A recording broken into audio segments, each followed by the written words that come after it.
Bismillahirrahmanirrahim.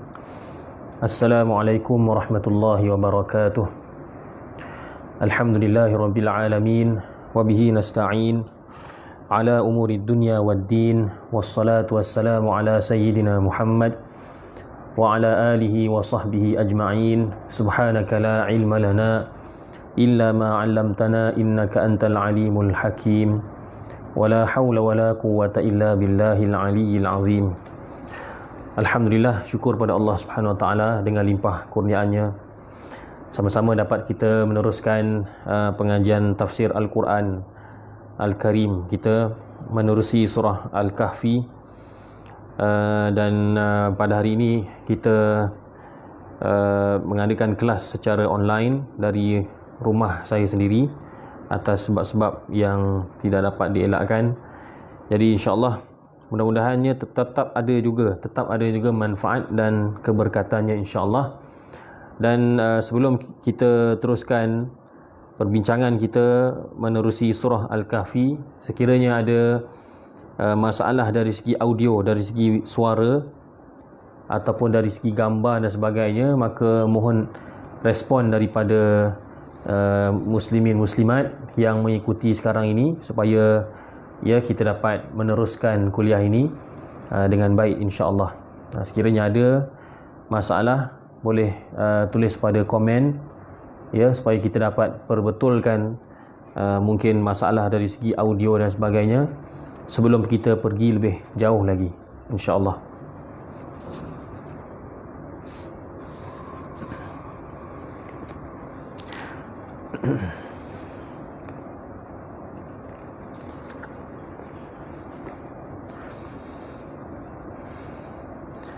Baik, kalau tidak ada masalah, kita teruskan sahaja insya-Allah surah Al-Kahfi, perbincangan tentang surah Al-Kahfi.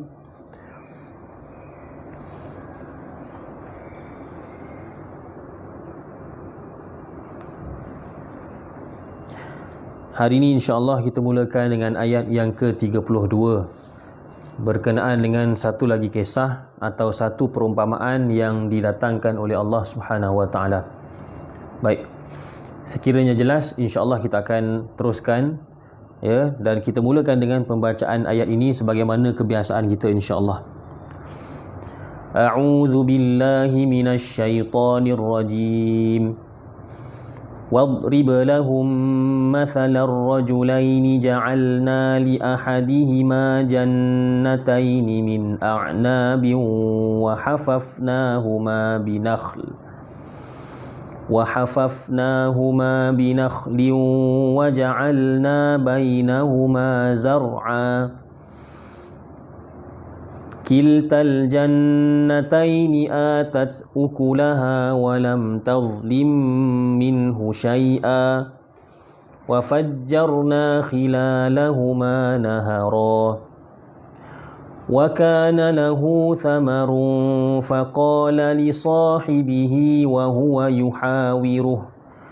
وهو يحاوره أنا أكثر منك مالا وأعز نفرا ودخل جنته وهو ظالم لنفسه قال ما أظن أن تبيد هذه أبدا وما أظن الساعة قائمة ولئن رددت إلى ربي لأجدن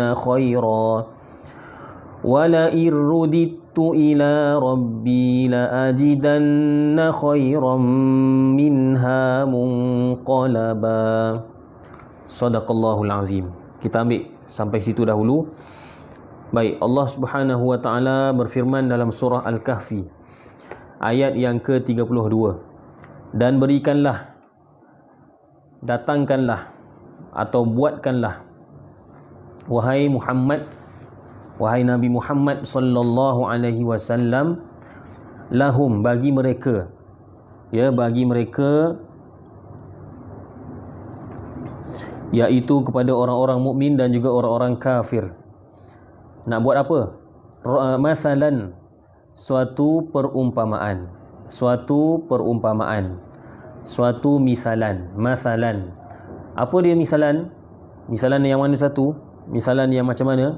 Rajulaini, dua orang lelaki. Ja'alna, kami telah menjadikan li ahadihima, bagi salah seorang daripada dua lelaki tersebut, ya, dua lelaki tersebut, salah seorangnya itu Allah kata kami buatkan bagi salah seorang daripada dua lelaki tersebut jannatain, dua kebun. Jadi jannah dalam ayat ini adalah jannah dari sudut bahasa, iaitu kebun. Ya, jannah dari segi bahasa maksudnya kebun.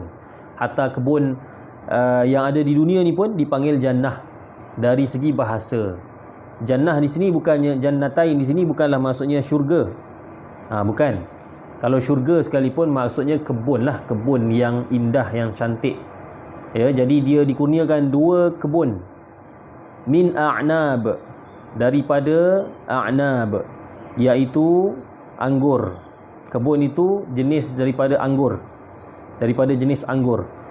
Bukan itu saja, bahkan wa hafafnahuma binakhlin wa ja'alna bainahuma zar'a, dan kami kelilingkan kedua-dua kebun itu.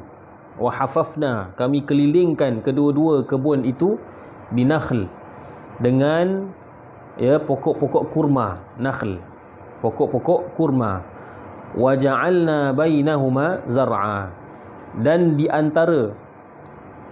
antara kedua-dua kebun itu kami jadikan tempat tanaman, kami jadikan ladang.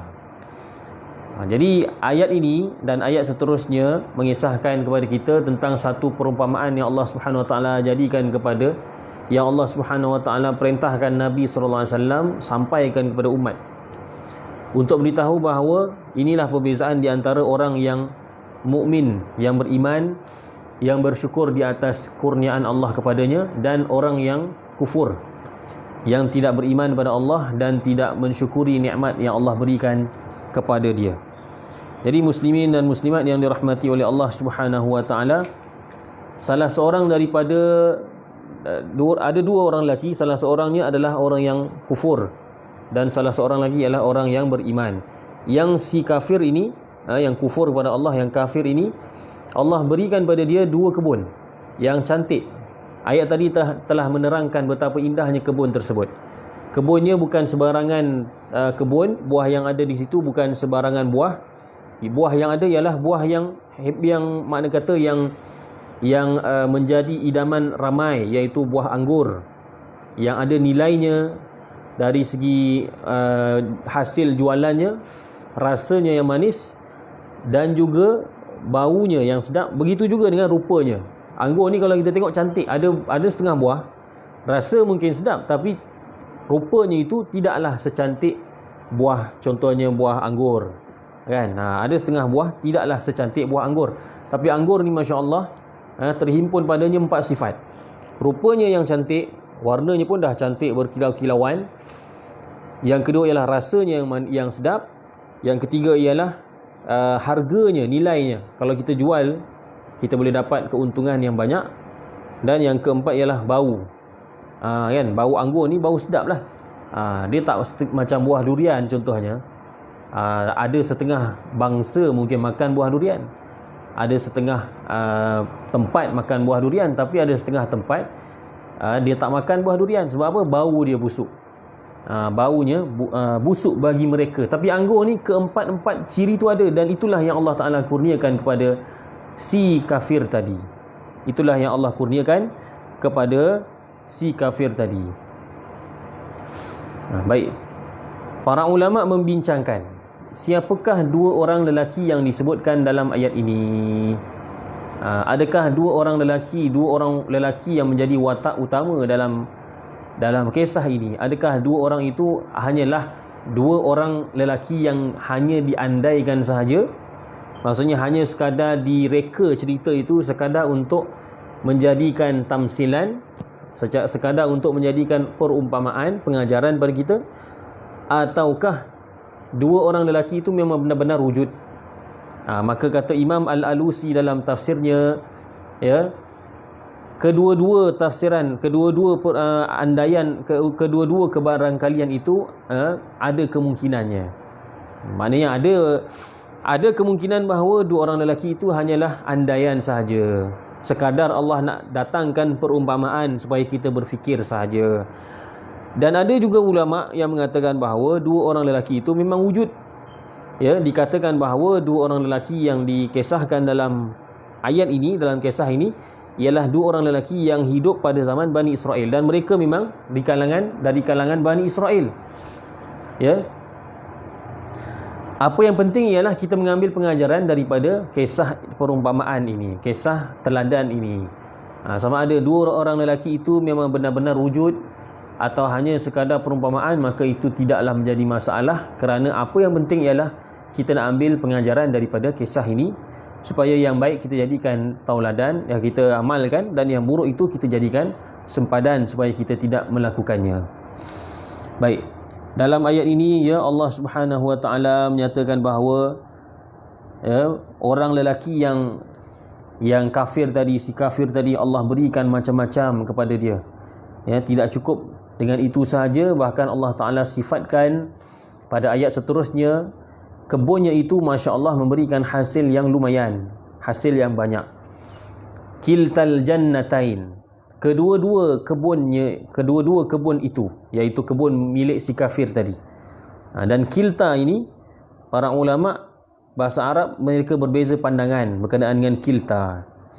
Ada di kalangan ulama bahasa Arab, khususnya yang aliran Basriyin, aliran Basrah, dan inilah mazhab yang masyhur, mereka mengatakan bahawa kilta itu ialah isim mufrad, isim yang mana lafaznya mufrad dan maknanya adalah musanna. Dari segi lafaz satu, tapi dari segi makna membawa makna dua. Kiltal jannatain, kedua-dua kebun. Dan ada juga ulama bahasa Arab yang lain yang mengatakan bahawa tidak, lafaznya pun menunjukkan dua, dari segi lafaz pun dua, dari segi makna pun dua. Apa yang penting ialah dari segi makna, kedua-dua pendapat mengatakan kilta itu menunjukkan kedua-duanya, maknanya menunjukkan dua. Kiltal jannatain, kedua-dua kebun, iaitu kebun yang diberikan, yang dikurniakan oleh Allah kepada si kafir tadi, atat ukulaha, ya, membawakan hasil.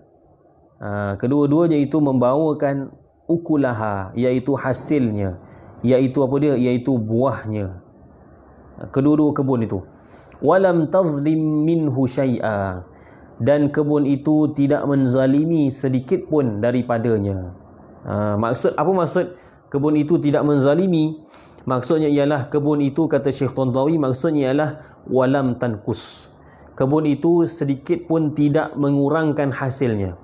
Maknanya setiap kali datang sepatutnya musim yang sepatutnya dia berbuah, kebun itu akan mengeluarkan hasil yang banyak. Kebun itu sekali-kali tidak akan mengecewakan tuannya yang kafir tadi. Masya Allah. Dalam tafsir Tantawi disebutkan bahawa kenapa Allah Ta'ala menggunakan kalimah walam tazlim, kebun itu tidak menzalimi. Maknanya kebun itu tidak mengurangkan, tidak menzalimi tuannya dalam memberikan hasil.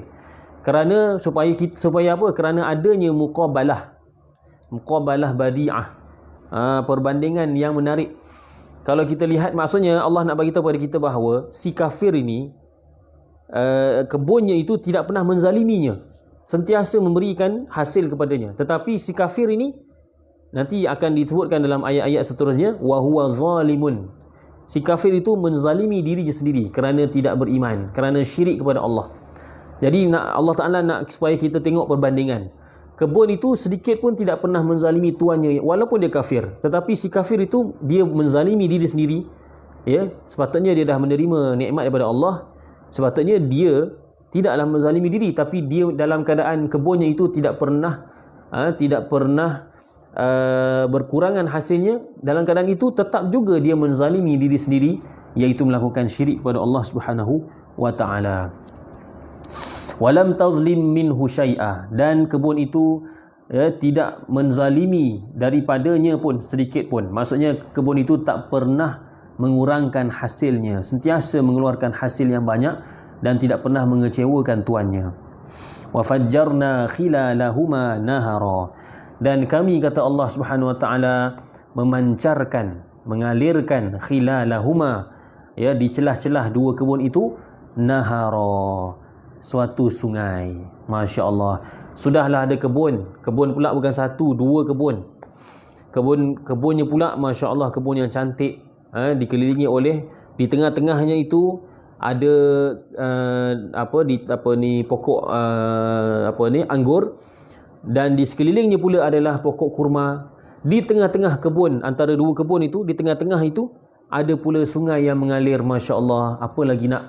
Semuanya telah dipersiapkan oleh Allah Subhanahu wa taala.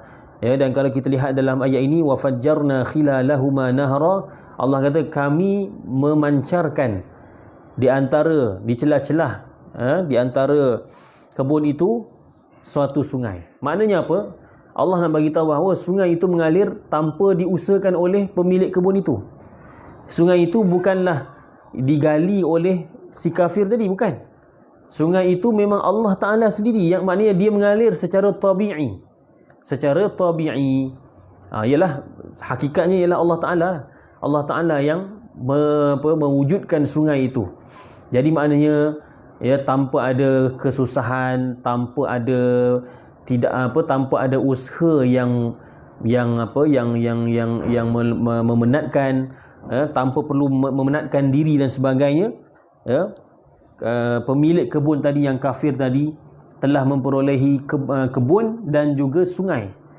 Dan memang kita tahulah, bila ada sungai ini, Masya Allah, bermakna sumber airnya cukup. Sumber air cukup. Orang lain kalau ada kebun, dia terpaksa buat saliran, terpaksa gali parit, terpaksa kalau zaman sekarang ni kena tarik pipe dan sebagainya untuk datangkan sumber air, ataupun terpaksa gali perigi menjadi sumber air. Tetapi orang ini, Masya Allah, Allah Ta'ala bagi pada dia sungai, free sahaja, percuma sahaja. Wa kana lahu thamarun faqala wa kana lahu thamar, dan adalah baginya, iaitu bagi si kafir tadi, thamar. Thamar ini kalau mengikut qiraat kita baca thamar.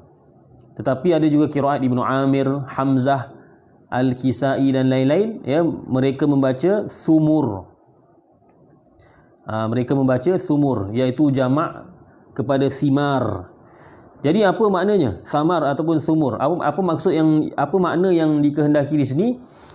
Kata Ibnu Abbas, Qatadah dan juga Mujahid, thamar di sini maksudnya ialah harta-harta yang lain. Contohnya ialah emas, perak, haiwan-haiwan ternakan dan lain-lain. Masya Allah. Masya Allah. Makna kata orang yang kafir yang diceritakan dalam ayat ini memang kaya sungguhlah. Dia ada hasil tanaman anggur, dan dia ada juga kurma. Kemudian dia ada sumber air tersendiri, iaitu sungai. Kemudian nak apa lagi? Allah kata wa kana lahu thamar, dan dia juga ada sumber-sumber hasil mahsul yang lain selain daripada yang disebutkan dalam tadi tu, dalam ayat-ayat tadi. Wa kana lahu thamar, dia ada sumber yang lain. Kata Ibnu Abbas, Mujahid dan Qatadah, maksudnya apa? Dia ada emas, dia ada perak, dan dia juga ada haiwan-haiwan ternakan. Masya Allah, banyak. Banyak. Kalau orang zaman dulu kalau ada semua benda tu lengkap, makna kata kaya lah. Umpamanya kita sekarang ni, kalau contohnya dia ada kerja, kemudian dia ada part time, dia ada buat syarikat sendiri pula, bisnes, kemudian dia ada rumah sewa, kita kata ini memang kukuh ekonomi dia. Ini kalau zaman dulu macam ni, dia ada kebun pula ada dua jenis hasil. Satu adalah makanan ruji, iaitu kurma. Satu lagi ialah buah-buahan, iaitu anggur. Kemudian dia ada sungai, kemudian ada emas, ada haiwan pula lagi. Masya Allah.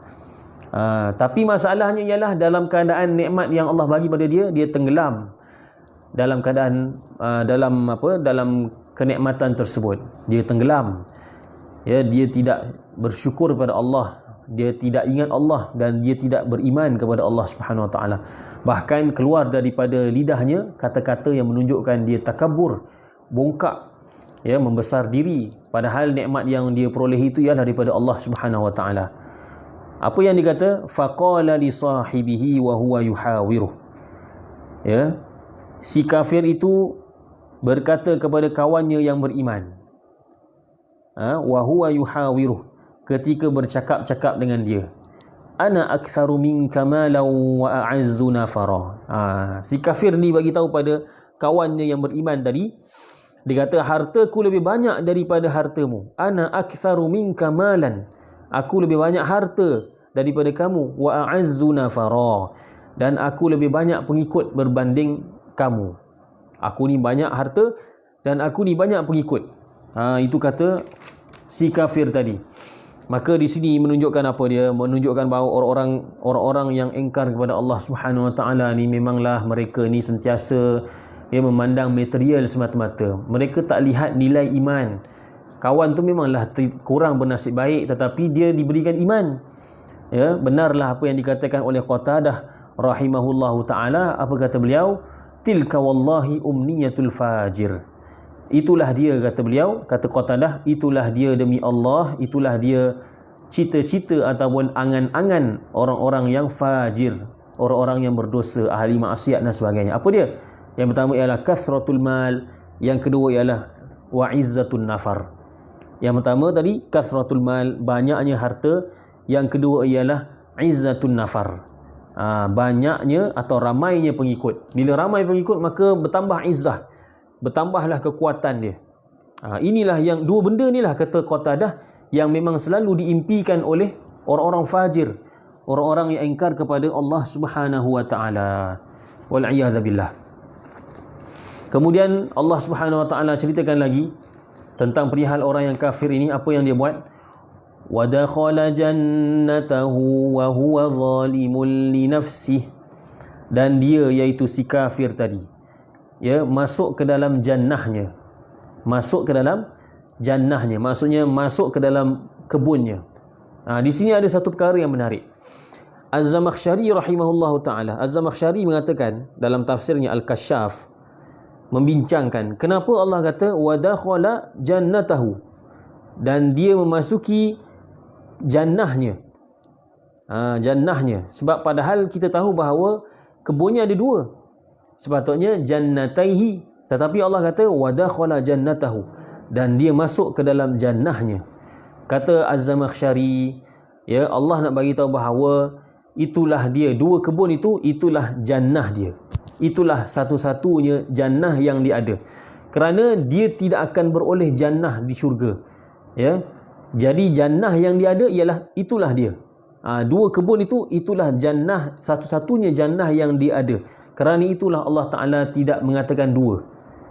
Allah kata wa dakhala jannatahu. Jannatahu, jannah maksudnya satu saja, satu kebun. Tadi kita tahu dah, Allah Ta'ala menyatakan, ya, Allah kata Allah bagi pada dia jannatain. Tetapi di sini Allah kata jannatahu wa dakhala jannatahu, dan lelaki yang kafir tadi masuk ke dalam jannahnya, ke dalam kebunnya. Tapi kenapa Allah kata jannatahu, tak kata jannataihi, masuk ke dalam kedua kebunnya? Kata Az-Zamakhsyari, kerana Allah nak bagi tahu bahawa dia yang kafir tadi memang kebun itu, itulah satu-satunya jannah bagi dia. Kerana di akhirat tidak ada lagi jannah untuk dia. Kerana itulah dibawakan lafaz secara mufrad, secara tunggal di sini. Wa dakhala jannatahu. Dalam keadaan apa dia masuk kebunnya? Wa huwa zalimun li nafsihi. Dalam keadaan dia menzalimi dirinya sendiri. Dalam keadaan dia menzalimi dirinya sendiri. Apa maksudnya? Iaitu, ya, dia masuk dalam keadaan bongkak.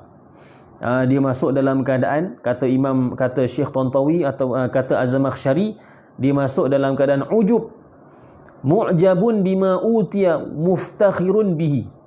Dua sifat. Empat sifat. Empat sifat. Az-Zamakhsyari menafsirkan maksud dia masuk dalam keadaan menzalimi dirinya ialah pertama sekali mu'jabun bima utiya, Dia masuk kebunnya itu dalam keadaan ujub. Oh, rasa diri itu bagus, hebat. Ni ujub. Dosa besar ni. Siapa ada ujub, ya Allah, na'udzubillah min dzalik. Ini adalah penyakit hati. Dalam keadaan ujub. Yang kedua ialah muftakhirun bihi, dalam keadaan berbangga. Dalam keadaan berbangga dengan apa yang diberikan pada dia. Kafirun li ni'mati rabbih, dalam keadaan kufur terhadap nikmat yang Allah berikan pada dia. Mu'ridun bidzalika nafsahu li sakhatillah, dalam keadaan yang keempat ialah dalam keadaan dia mencampakkan dirinya, menghadapkan dirinya kepada kemurkaan Allah, iaitu syirik kepada Allah Subhanahu taala. Itu maksud zalimun li nafsihi mengikut Az-Zamakhsyari.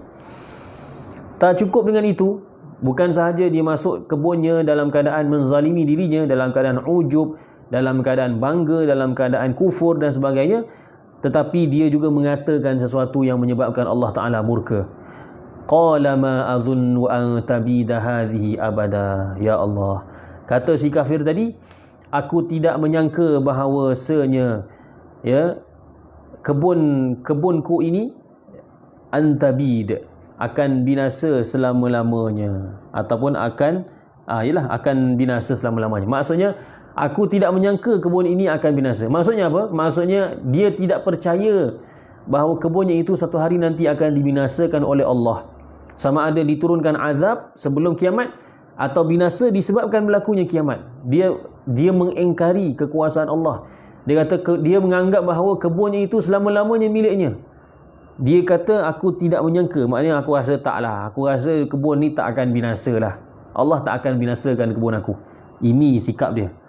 Inilah sikap dia. Bukan itu saja, bahkan dia mengingkari hari kiamat. Mengingkari hari kiamat. Wa ma adhunnu as-sa'ata qa'imah, dan aku tidaklah menyangka kiamat itu akan berlaku.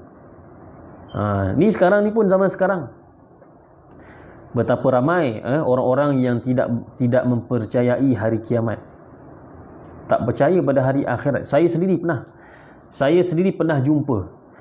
Pernah sekali saya keluar dakwah di Johor. Ini bukanlah kita nak merendahkan Johor ke tak. Mana-mana pun ada tempat ni. Tapi yang kebetulan yang memang Allah Ta'ala temukan saya ialah ketika saya keluar 40 hari di Johor. Ketika kita buat program di masjid, ketika itu waktu asar. Selepas program, selepas bayan asar, kita ada buat minum-minum sikit. Jadi kita tengok di luar masjid itu ada seorang hamba Allah lelaki, abang ni, dia tengah tunggu kawan, dia tengah duduk atas motor. Jadi kita kata pada dia, marilah masuk, kan? Boleh kita minum-minum sikit, sembang-sembang. Dia pun masuk. Maka kita pun ceritalah pada dia tentang iman, tentang hari akhirat, syurga, neraka, tentang agama. Tiba-tiba dia kata, awak rasa betul ke ada alam barzakh? Awak rasa betul ke nanti dikubur, nanti ada kita akan ditanya tentang amalan? Saya tak percaya, dia kata macam tu.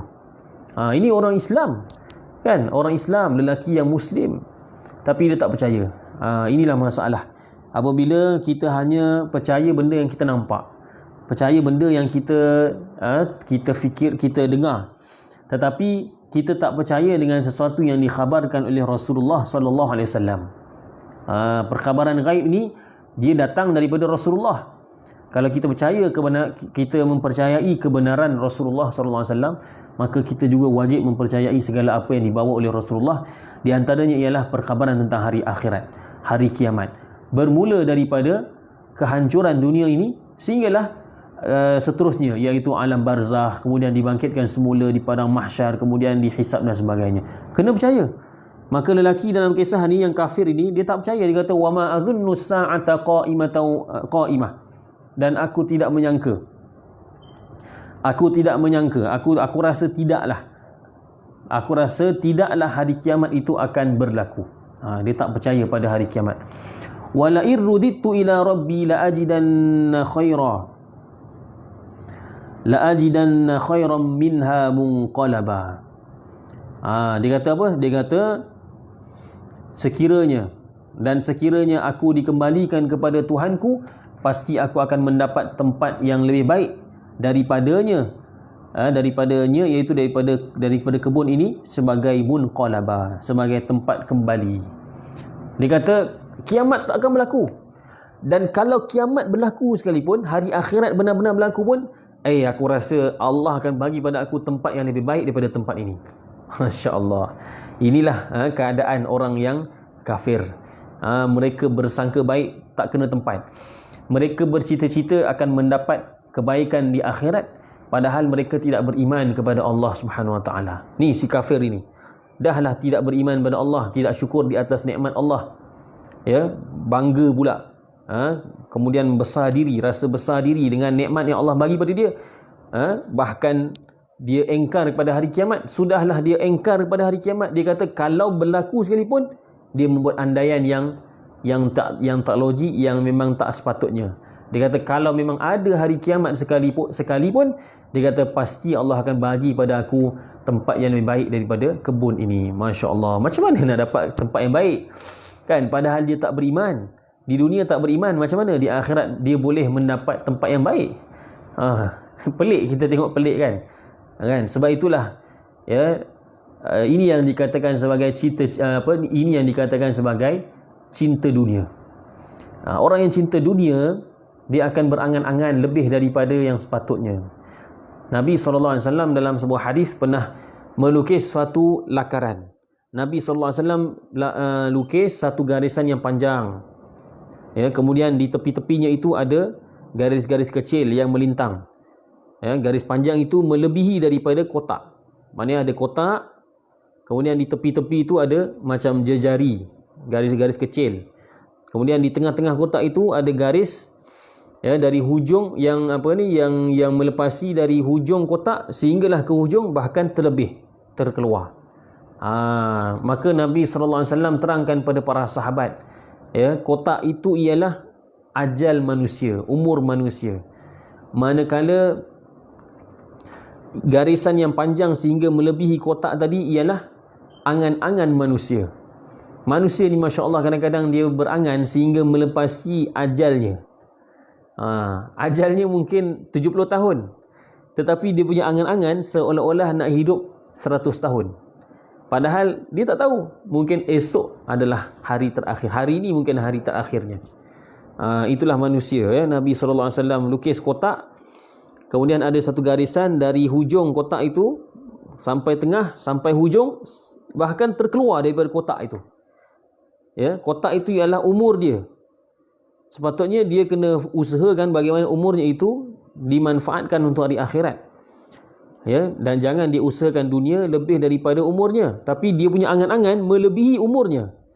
Dia berangan-angan seolah-olah dia boleh hidup selama-lamanya atau hidup lebih daripada ajalnya. Padahal ajalnya itu je, kotak tu. Dan di tepi-tepi kotak itu ada garis-garis kecil, yang mana kata Nabi SAW, itu adalah menunjukkan rintangan-rintangan. Rintangan-rintangan yang sentiasa merintanginya dalam kehidupan daripada awal dia lahir sampailah dia mati. Dalam dia nak mencapai apa yang dia angan-angankan tadi, kan garisan yang panjang tu, dia kena melintasi, kena menempuh rintangan-rintangan tersebut. Walaupun banyak rintangan sekalipun, manusia ni punya angan-angan, manusia ni punya cinta dunia, berangannya tu Masya Allah sehingga melepasi kotak tadi. Tengok orang kafir ni yang dalam ayat ini, dia adalah kafir tapi dia boleh berangan pula. Dia kata nanti di akhirat Allah bagi yang lebih baik daripada ini kepada aku. Masya Allah. Dalam sebuah hadis riwayat Bukhari, Nabi SAW bersabda, la yazalu qalbul kabiri syabban fitnatain. Kata Nabi SAW, orang yang tua, minta maaf lah makcik-makcik, pakcik-pakcik, tuan-tuan haji, puan-puan hajah, tak ada niat di hati saya nak merendahkan orang tua, tapi hanya sekadar kita ingatkan diri saya dan juga kita semua. Ini hadis daripada Nabi SAW. Nabi SAW kata, orang yang tua sentiasa rasa muda. Hatinya itu, la yazalu qalbul kabir syabban. Hati orang tua sentiasa menjadi muda. Sentiasa menjadi syab, menjadi remaja dalam dua perkara. Apa dia? Fi hubbid dunya wa tulil amal. Dalam hal mencintai dunia dan dalam hal panjang angan-angan. Maknanya manusia ni walaupun usianya meningkat, semakin lama semakin tua, tapi dalam dua perkara ni hatinya tetap sama macam orang muda, iaitu apa? Mencintai dunia dan panjang angan-angan. Berangan nak buat ni, padahal esok adalah ajal dia. Ya Allah, esok adalah ajal dia. Tapi dia punya angan tu macam orang muda. Ini kata Nabi SAW menerusi hadis riwayat Bukhari daripada Abu Hurairah radhiyallahu anhu. Kerana itulah Nabi SAW perintahkan kita supaya kita sentiasa mengingati mati. Akthiru min zikri hadimil ladzat, ya'nil maut. Ya, kata Nabi SAW, perbanyakkanlah mengingati perkara yang menghancurkan kelazatan. Apa dia perkara yang menghancurkan segala kelazatan? Iaitu kematian. Mati ni menghancurkan segala jenis kelazatan. Kelazatan dalam makanan, kelazatan kelazatan mengumpulkan harta dan sebagainya. Kata Nabi SAW, kita kena ingat selalu perkara yang menghancurkan segala kelazatan, iaitu apa dia? Iaitu mengingati mati. Mengingati mati. Hadis sahih, disahihkan oleh Imam Nawawi dalam Majmu'. Begitu juga dalam hadis yang lain, Nabi SAW bersabda, al-kayyisu man dana nafsahu wa amila lima ba'dal maut. Orang yang bijak itu ialah orang yang sentiasa bermuhasabah dirinya, sentiasa mengkoreksi dirinya, dan dia beramal untuk kehidupan selepas kematian. Ini orang yang bijak, yang betul-betul ada akal. Wal ajizu, dan orang yang lemah akal, orang yang bodoh ialah man atba'a nafsahu hawaha, iaitu orang yang menjadikan nafsunya itu menjadikan dirinya mengikut hawa nafsu. Wa tamanna 'ala Allah. Dalam masa yang sama dia pula berharap-harap, maksudnya dia berangan-angan kepada Allah. Dia mengikut hawa nafsu kehidupannya, tapi masalahnya ialah dia berangan-angan. Dia kata nanti kalau aku mati Allah ampunkan. Kan? Kalau dia memang beramal soleh, tak salah dia berharap pada Allah. Kan? Tapi masalahnya dia sendiri tak beramal soleh, lalu dia berangan-angan kosong kepada Allah Ta'ala. Dia kata Allah akan ampunkan dia, Allah akan bagi dia syurga. Samalah seperti mana si kafir tadi. Dia kata wala irruditu ila rabbi la ajidanna khairan minha munqalaba. Dia kata kalaulah aku dikembalikan kepada Tuhanku sekalipun, maknanya kalau aku mati sekalipun, pasti aku akan mendapati tempat yang lebih baik daripada kebun ini sebagai munqalab, iaitu sebagai tempat tinggal, sebagai tempat kembali. Begitulah perasaannya si kafir tadi, ya. Kemudian Allah Subhanahu Wa Taala menceritakan pula apa yang dijawab oleh kawannya yang mukmin tadi. Qala lahu sahibuhu wa huwa yuhawiruhu akafarta billadhi khalaqaka min turab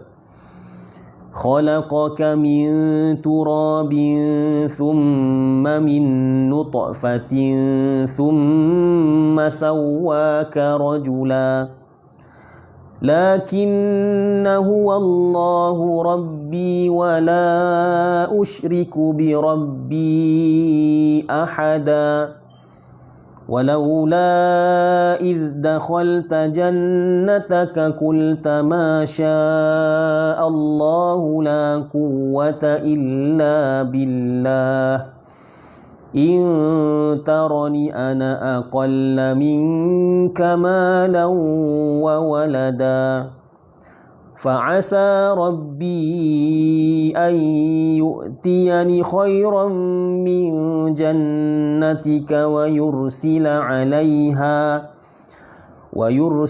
'alayha husbanan minas samaa'i fatusbiha sa'idan zalaqa aw yusbiha ma'uha ghauran falan tastati'a lahu talaba.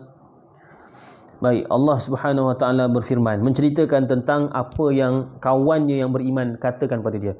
Qala lahu sahibuh, berkata kepadanya, siapa yang kata? Sahibuh, iaitu kawannya yang beriman. Wa huwa yuhawiruh, dalam keadaan dia bercakap-cakap dengannya.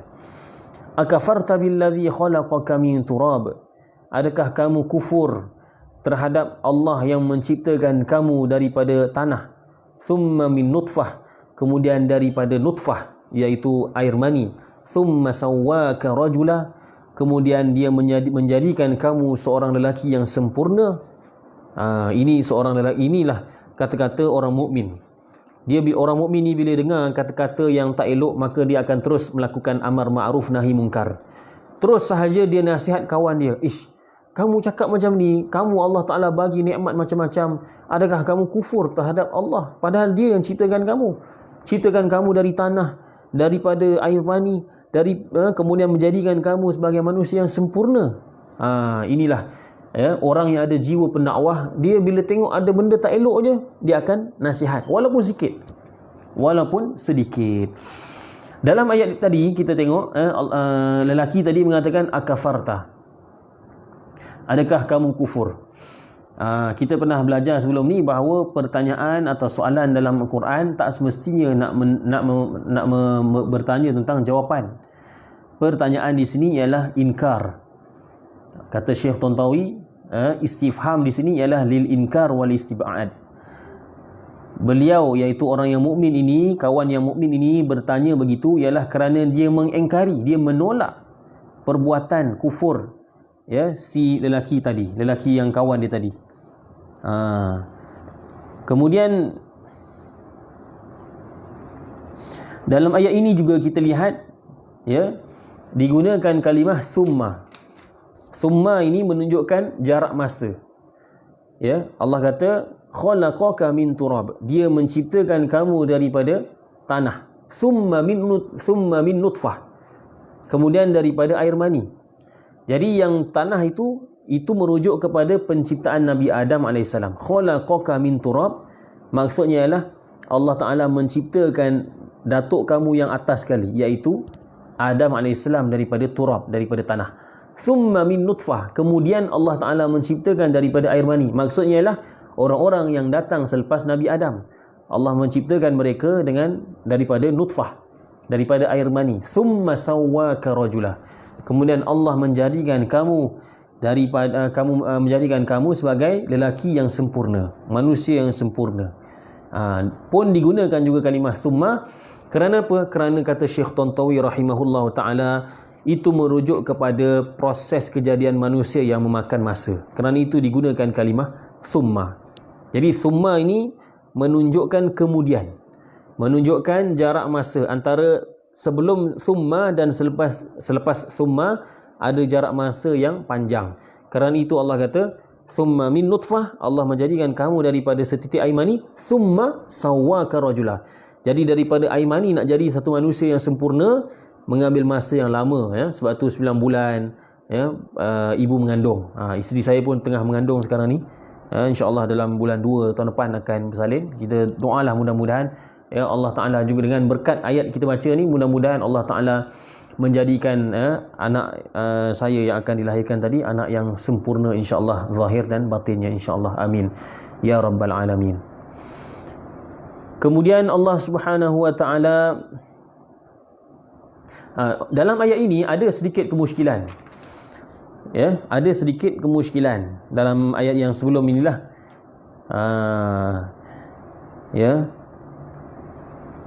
Kalau kita lihat, seolah-olah yang si kafir tadi dia juga percaya pada hari akhirat. Kerana dia kata apa? Wala in rudittu ila rabbi la ajidanna khairam minha munqalaba. Dan jika aku dikembalikan kepada Tuhanku, maka pasti aku akan mendapati tempat yang lebih baik daripada kebun ini sebagai tempat kembali aku. Jadi seolah-olah nampak macam si kafir ini percaya pada hari akhirat. Kata Syekh Tontawi rahimahullahu ta'ala, sebenarnya kata-kata itu bukanlah suatu bentuk kepercayaan pada hari akhirat. Tak. Kita tak anggap itu pengakuan sebagai pengakuan yang mana menunjukkan dia beriman pada hari akhirat. Tak. Sebab apa? Sebab dia cakap tu dalam keadaan kalau. Dia kata kalau aku dikembalikan, maknanya kalau betul lah ada kehidupan selepas kematian, kalau aku dikembalikan pada Tuhanku, maka aku yakin Tuhan aku akan bagi tempat yang lebih baik. Maknanya dia pun tak yakin penuh. Sebab itu dalam hal keimanan dia tak boleh separuh-separuh, tak boleh. Dia kena yakin penuh. Beriman pada Allah memang kena yakin 100%. Beriman pada hari akhirat memang kena yakin 100%. Tak boleh ada sanksi. Oh, mungkin berlaku kiamat, mungkin tak berlaku, mungkin ada hari akhirat, mungkin tak ada kot. Kalau ada, maka mudah-mudahan dapatlah tempat syurga. Dia tak boleh macam tu. Dia tak boleh kalau andaian anda, tak ada. Dia kena yakin sungguh. Dia kena memang yakin hari akhirat tu memang ada. Barulah dia dikira beriman, kata Syekh Tantawi rahimahullahu ta'ala. Kemudian kalau kita lihat dalam ayat yang ke tadi mana? Ayat yang ke-38. Lakinna itu Allah Subhanahu wa ta'ala, lakinna asalnya, kata Syekh Tantawi dan juga Az-Zamakhsyari, asalnya lakin ana. Itu asal dia. Lakin ana, tetapi saya. Tapi dicantumkan menjadi lakinna huwallahu rabbi. Maksudnya lakin ana aqulu huwallahu rabbi. Tetapi aku, kata orang yang beriman tu, tetapi aku mengatakan bahawa dialah Allah Tuhanku. Dialah Allah Tuhanku. Maknanya si mukmin tadi, dia kata bahawa aku tak sama dengan kamu wahai sahabat. Kamu ni tak percaya Tuhan, kamu ni tak percaya pada hari akhirat. Lakinna huwallahu rabbi. Tetapi aku mengatakan bahawa dia, iaitu Allah, adalah Tuhanku. Dia adalah Tuhanku. La usyriku bi rabbi. Dia kata la usyriku bi rabbi ahada. Dan aku, kata si mukmin tadi, aku tidak mensyirikkan dengan Tuhanku sesuatu pun. Maknanya aku tidak menduakan Allah Subhanahu wa taala dengan sesuatu pun. Kemudian si mukmin tadi menasihati kawannya yang kafir, walaula idz dakhalta jannataka qulta ma syaa Allahu la quwwata illa billah. Dia nasihatkan, bagus. Kita ni kena nasihatkan orang kalau sekiranya kita lihat benda tak betul. Si mukmin ni nasihat apa dia? Dia kata, laula idz dakhalta jannataka qulta ma syaa Allahu la quwwata illa billah. Dia kata, mengapa ketika kamu memasuki kebunmu, kamu tidak mengucapkan masya Allah la quwwata illa billah. Bila dia nasihatkan begitu, maknanya itu adalah suatu galakan. Menjadi suatu galakan apabila kita melihat perkara yang menakjubkan, perkara yang hebat, perkara yang menyeronokkan, nikmat Allah dan sebagainya, kita kata apa? Masya Allah la quwwata illa billah. Masya Allah la quwwata illa billah. Ini kita kena jadikan amalan. Sebab benda ni dinasihatkan oleh si mukmin tadi kepada si kafir. Bermakna benda ni ialah amalan, satu amalan yang kita digalakkan untuk buat. Kalau tidak, apa guna dia nasihatkan? Dan kalau tidak, mengapa Allah rakamkan dalam Quran? Jadi kena amal benda ni. Bila kita naik kenderaan yang baru, masya-Allah, kita beli kereta yang baru, jangan lupa untuk bila kita tengok sahaja kereta itu dalam keadaan kita teruja, jangan kita lupa Allah. Terus sahaja kita cakapkan masya Allah la quwwata illa billah. Ya, masya Allah la quwwata illa billah. Apa maksud masya Allah dan apa signifikannya dengan apa yang kita lihat itu? Kata Imam Al-Alusi rahimahullahu taala, maksud masya Allah ialah, ya, perkara ini ialah apa yang Allah kehendaki. Maknanya kita ingatkan diri kita, Allah, kalau kita ingatkan diri kita, Allah, kereta ni pun, ini pun dikehendaki oleh Allah. Bukannya saya yang bagi, bukan saya yang beli, bukan saya yang berkuasa memperjalankannya, memilikinya, tak. Tapi ini ialah masya Allah. Ini ialah barang yang dikehendaki oleh Allah. Jadi ada dua makna. Imam Al-Alusi kata sama ada maksudnya ialah al-amru masya Allah. Ni benda ni, perkara ini, tak kira lah kita kata itu bila kita dapat rumah baru ke, dapat bonus ke, kita kata masya Allah, maksudnya ialah benda ni ialah yang dikehendaki oleh Allah. Ataupun maksud yang lain ialah masya Allahu kainun, apa yang dikehendaki oleh Allah itulah yang berlaku. Kenapa kita ucap begitu? Supaya apa? Supaya kita tidak teruja lebih-lebih. Supaya kita tidak perasan pada diri kita. Kita rasa keuntungan yang kita dapat, rezeki yang kita dapat itu ialah dari diri kita. Kita kena ingatkan diri kita bahawa benda yang kita dapat itu ialah Masya Allah, ialah yang dikehendaki oleh Allah. Memang Allah nak bagi pada kita, bukan kita pun. Memanglah kita nampak macam kita usahakan, tetapi hakikatnya yang bagi ialah Allah. Kerana itulah digalakkan kita sebut Masya Allah la quwwata illa billah. Ini kadang-kadang kita lihat kan, orang-orang budak muda lah kadang-kadang kan, bila tengok ada kawan dia beli motor baru je, dia kata, ui powernya, dia kata, ui hebatnya apa. Ini semua perkataan-perkataan yang tidak ada nilai di sisi Allah Subhanahu Wa Taala, tak ada pahala.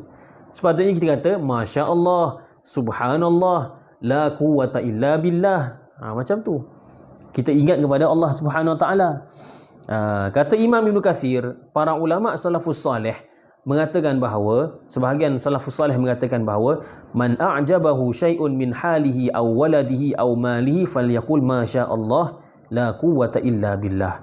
Siapa yang berasa teruja dengan sesuatu, sama ada daripada keadaannya, teruja dengan keadaannya, dapat bonus contohnya, ataupun dia ni apa ni, muka dia handsome contohnya, tengok dekat cermin, ya, ataupun anaknya, dia teruja dengan kebaikan, tengok anak dia berjaya contohnya, ataupun hartanya, maka kata salafus salih, hendaklah dia mengucapkan Masya Allah la quwwata illa billah.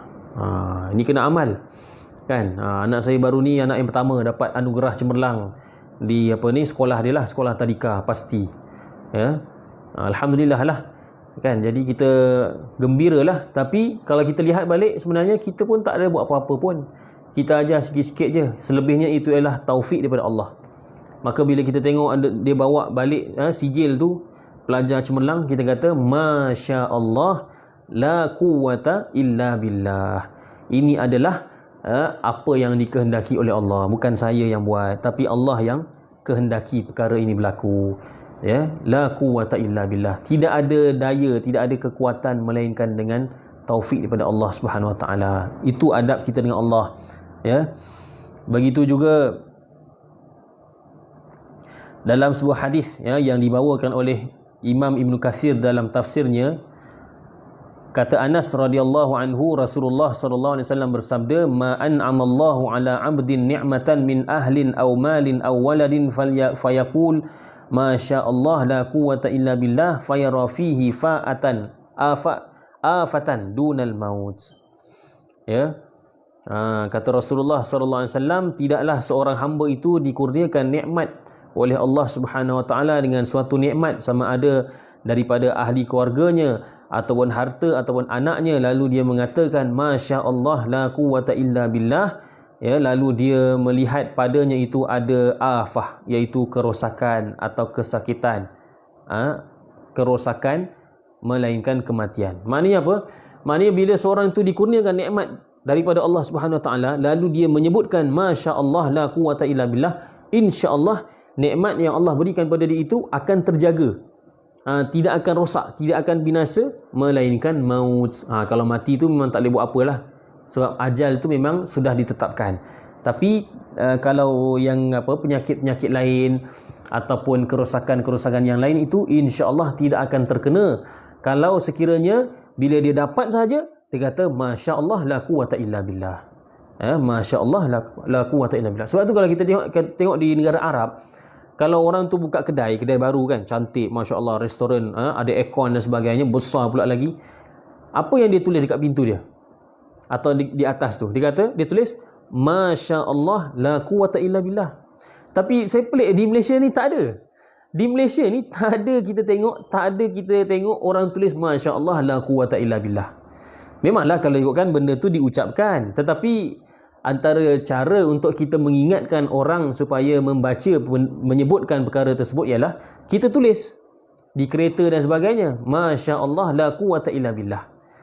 Itulah saya pun tengah cari juga stiker Masya Allah la quwwata illa billah. Kalau ada bagi tahu saya lah kan. Tapi kalau kita kereta ni mungkin tak sangatlah, melainkan kalau kereta mahal, ya, kalau kereta mahal sangat, terlalu mahal, ataupun rumah besar, eloklah kita ajarkan pada orang supaya apa? Agar kita tak terkena penyakit ain. Penyakit ain dalam hadis riwayat Bukhari mengatakan al-ainu haqqun.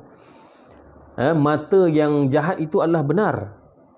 Kan biasa kita dengar, kalau sekiranya orang lain melihat nikmat yang Allah beri pada kita, dia melihat dengan mata yang jahat, tanpa mengucapkan masya-Allah la quwata illa billah, kita boleh terkena kesannya. Mungkin kita punya barang tu rosak, aksiden dan sebagainya. Dan ini berlaku. Guru saya Syekh Dr. Ahmad Abduh mengatakan bahawa dia kata ada seorang hamba Allah tu beli motor mahal, cantik, tapi bila dia tunjuk kat kawan-kawan dia semua tak sebut nama Allah, tak ada kata subhanallah, masya-Allah ke apa ke. Lalu bila dia naik saja, tak sampai berapa meter je terus aksiden. Aksiden, rosak motor dia. Inilah yang dikatakan mata. Bila orang melihat kita atau harta yang dikurniakan kepada kita dalam keadaan hasad, dan ada orang, kita tak tahu siapa yang hasad, tak boleh tuduh, tapi kalau adalah mereka tu hasad dan mereka tak sebut masya-Allah la quwata illa billah, maka kita boleh terkena kesannya. Namanya penyakit ain. Begitu juga dengan budak-budak. Kadang-kadang kita dapat anak, kita pun saya pun tak fahamlah kenapa orang buat kan. Dia takat gambar anak dia, lalu dia pun post pada orang lain, Facebook dan sebagainya. Jadi ada orang yang mungkin iri hati, dia mungkin lama tak dapat anak, atau anaknya tidaklah sebaik anaknya, anaknya mungkin tidaklah secantik atau secomel anaknya, maka dia tengok dalam keadaan hasad tanpa mengatakan masya-Allah la quwata illa billah. Maka itu yang kita lihat kadang-kadang, budak itu terkena penyakit ain. Malam-malam susah nak tidur, asyik menangis dan sebagainya. Bahkan ada pula kes bahawa bila orang perempuan terkena ain, dia cantik, kaya pula lagi, suami pun handsome, terkena penyakit ain, akhirnya dia macam tak siuman lah, macam kena rasuk, asyik emosinya tak stabil dan sebagainya. Ini semua penyakit ain. Tanyalah pada orang-orang yang terlibat dengan rawatan Islam, mereka tahu perkara ni dan mereka sendiri ada pengalaman. Jangan kita menafikan, sebab memang hadis riwayat Bukhari telah menyatakan tentang kebenaran perkara tersebut. Al-ainu haqqun, kata Nabi sallallahu alaihi wasallam. Mata yang jahat itu memang benar. Maksudnya kejadian-kejadian yang disebabkan mata jahat itu memang benar-benar berlaku dengan izin Allah Taala. Maka kerana itu dalam satu hadis riwayat Al-Bazzar dan juga Ibnu Sunni, disebutkan bahawa man ra'a syai'an fa'ajabahu faqala ma sya'allah la quwata illa billah lam yadurrahu. Siapa yang melihat sesuatu lalu dia berasa teruja dengannya, berasa takjub dengannya, lalu dia mengatakan masya-Allah la quwata illa billah lam yadurrahu, tidak ada yang memudaratkannya. Maknanya terpeliharalah dia daripada penyakit ain tadi.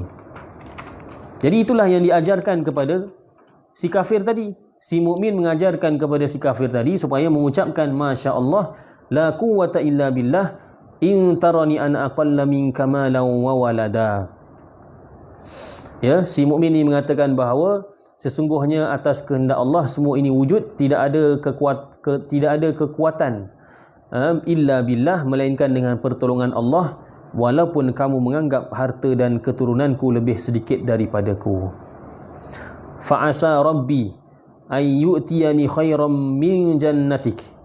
Maknanya walaupun kamu melihat aku ni tidaklah bernasib baik seperti kamu, dikurniakan harta, tetapi kata dia fa'asa, mudah-mudahan Rabbi, Tuhanku, memberikan kepadaku kebun yang lebih baik daripada kebunmu ini.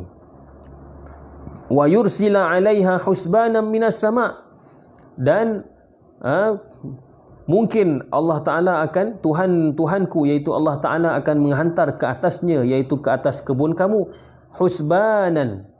Apa dia husbanan? Iaitu azab, petir daripada langit. Fatusbiha sa'idan zalaqa. Lalu apabila terkena petir, jadilah kebun kamu itu sebagai sa'idan, tanah zalaqa, yang licin. Bila kebun kena petir, habis semua, pokok-pokok semuanya tumbang, patah, maka akhirnya licin tanah-tanah itu.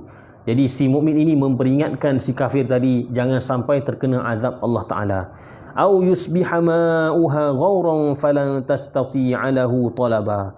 Ataupun mungkin air sungai yang ada dekat kebun kamu itu menjadi apa dia? Ghaura. Ghaura ni apa dia? Iaitu menjadi kering.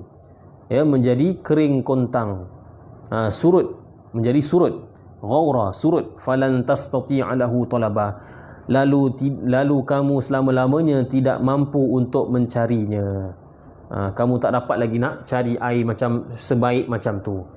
Ya, jadi si mukmin ini menasihati rakannya supaya apa? Supaya janganlah bangga sangat. Ya, sebaik-baiknya bila masuk kebun tu ucapkanlah masya-Allah la quwata illa billah. Kamu lihat aku ni memanglah tak banyak harta, tapi kamu kena ingat Allah Taala itu mampu membinasakan segala harta kamu dalam sekelip mata sahaja. Kemudian nanti pada ayat yang seterusnya akan kita bincangkan pada minggu depan, ya, akan diceritakan bahawa apa yang dikatakan oleh si mukmin tadi memang benar-benar berlaku. Memang benar-benar berlaku.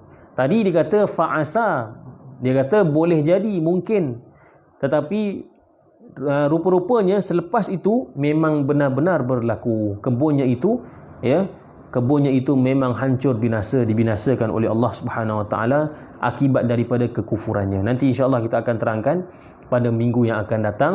Ya, terima kasih pada tuan-tuan puan-puan yang mengikuti kuliah tafsir kita. Ya, insya-Allah mudah-mudahan kita berjumpa lagi pada minggu akan datang untuk meneruskan, ya, kisah ini dan juga kisah-kisah yang lain yang akan menyusul insya-Allah. Terima kasih sekali lagi pada tuan-tuan puan-puan atas perhatian dan juga komitmen tuan-tuan puan-puan. Ya, saya betul-betul menghargai, ya, penglibatan tuan-tuan puan-puan. Mudah-mudahan ada keberkatan untuk diri saya sendiri dan tuan-tuan puan-puan semua. Mudah-mudahan kita dapat mengambil pengajaran, ya, dan mudah-mudahan kita beroleh keberkatan serta taufik untuk beramal dengan ayat-ayat yang kita telah pelajari, serta mampu pula kita menyampaikannya kepada orang lain insya-Allah. Sehingga bertemu lagi insya-Allah. Yang baik datang daripada Allah Subhanahu Wa Taala. Salah silap mohon teguran daripada tuan-tuan puan-puan supaya dapat kita saling belajar dan mempelajari dari antara satu sama lain. Wassalamualaikum warahmatullahi wabarakatuh.